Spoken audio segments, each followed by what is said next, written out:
es Ana Yaliel Horta Gómez. Soy médico interno de pregrado del Hospital Médica Campestre. A continuación yo les voy a hablar sobre las funciones mentales primarias o principales.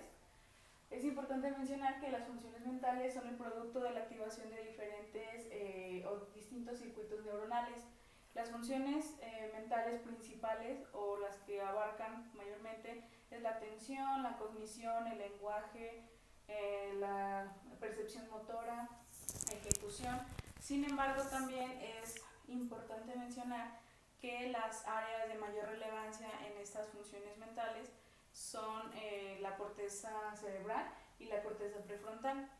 Ahora, hay dos tipos de funciones mentales, que son las globales y las específicas. Hablando de las globales, tenemos la conciencia principalmente. La conciencia, como todos sabemos, pues es el conocimiento propio de cada persona, pero hay como distintas formas de evaluar al momento de realizar la exploración física en un paciente, como por ejemplo el alerta.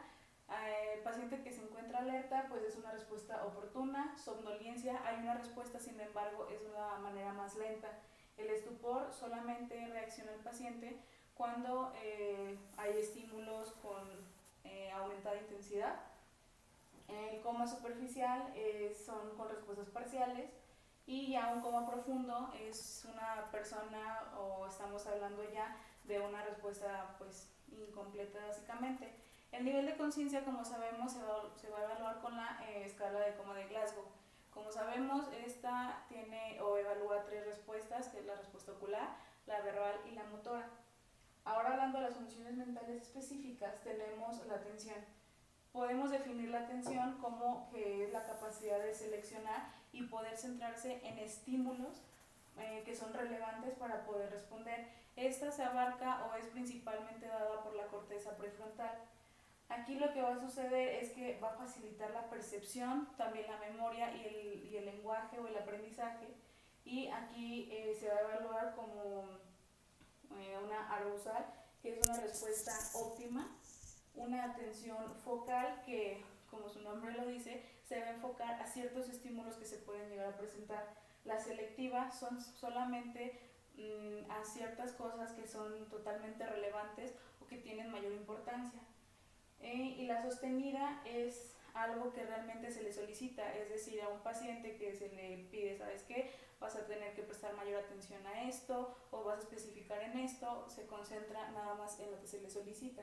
Y la dividida aquí va a cambiar un poco. Esta consiste en que puede estar pues la atención en dos o más cosas, en dos situaciones. Hablando del estado mental, el estado mental va a abarcar lo que es la orientación, el lenguaje, la memoria, la atención, y también podría entrar lo que es el cálculo. En la memoria tenemos de cuatro tipos, que es la episódica. En esta es pues recordar básicamente experiencias personales, experiencias familiares. La semántica es ya un conocimiento como tal un poco más general, y de trabajo pues es enfocada solamente a una cierta tarea. El procedimental, que es ya una cierta ejecución de varios patrones motores. Y el lenguaje es, como sabemos, la capacidad que tiene el ser humano para poder comunicarse entre cada persona. El verbal, que es un discurso totalmente espontáneo. El automático, que es totalmente con números o cifras o frases o días. Los repetidos es una frase, se le dice al paciente una frase, una oración, y básicamente eso. El denominativo, que es un objetivo, un objeto, un nombre. Hablando de la comprensión, se basa en tres, que es el reconocimiento. ¿En qué consiste esto? Básicamente se le da al paciente una figura y él va a describir la figura, cuál es, qué tipo de figura es. Las órdenes, se le da una orden y la tiene que efectuar. Y el visual, que se le da a leer un texto, y el mismo paciente es el que va a decir una figura relacionada al texto, lo que se le venga a la mente. La percepción, o también lo que son las gnosias, estas son relacionadas con la interpretación, o inclusive también con lo que es el reconocimiento de la sensorialidad.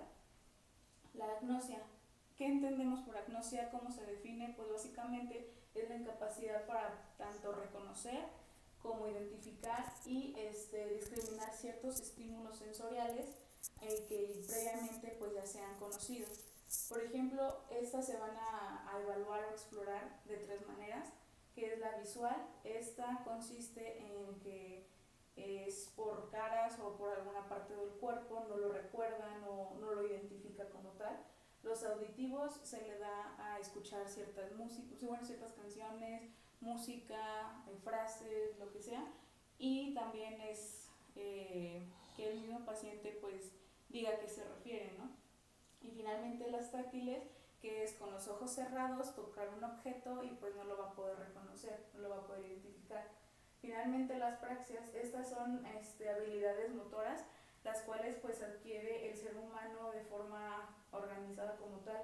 Esa se va a poder explorar, pedirle al paciente que sonría, que no sé, que finja que está enojado, que está triste, o inclusive para poder vestirse, que simule que se va a poner la playera, que se la va a quitar, etc.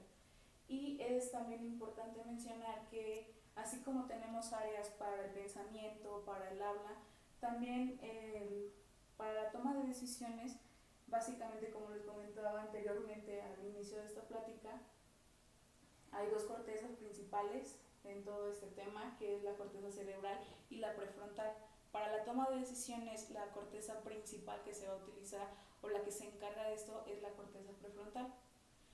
Entonces, es un pequeño resumen de todo este tema, de las funciones mentales principales que tiene el ser humano. Sin embargo, es un tema un poco más extenso, pero de tal manera que se puede entender, pues es un breve resumen. De mi parte sería todo y pues espero que hayan entendido y que haya ayudado.